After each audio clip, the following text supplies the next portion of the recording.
সমুদ্রের ভয়ঙ্কর এক মাছ পিরানহা, যা একজন মানুষকে জীবন্ত অবস্থায় খেয়ে ফেলতে পারে। সাগরে এরা চলে ঝাঁক ধরে। কোথাও এক ফোঁটা রক্তের গন্ধ পেলে সেখানে হাজির হয়ে যায় হিংস্র এই মাছ।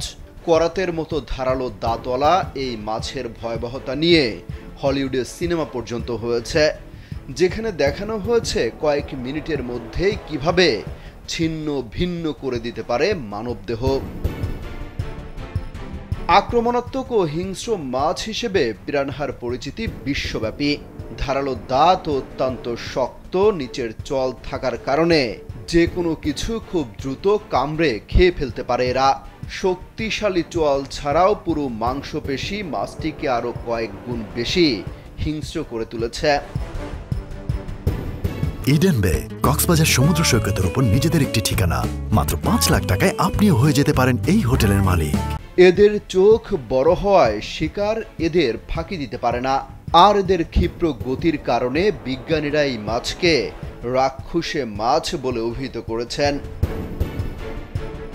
হিংস্র মানুষ খেকো এই মাছটির দেখা মেলে দক্ষিণ আমেরিকা, উত্তর আমেরিকা ও আফ্রিকায়।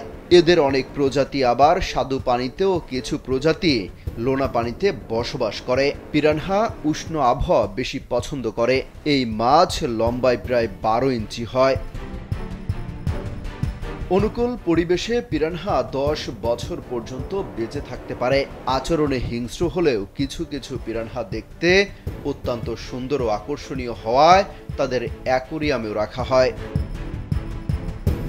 সাগরের গভীরে কোথাও সামান্য রক্তের গন্ধ পেলেই পিরানহা ঝাঁক বেঁধে সেখানে হাজির হয়। আর কোনো প্রাণীর অস্তিত্ব পেলে নিমিষেই তা খেয়ে ফেলে। জলের আতঙ্ক পিরানহা এতটাই ভয়ানক ও কুখ্যাত যে পিরানহা মাছকে নিয়ে সিনেমা পর্যন্ত হয়েছে।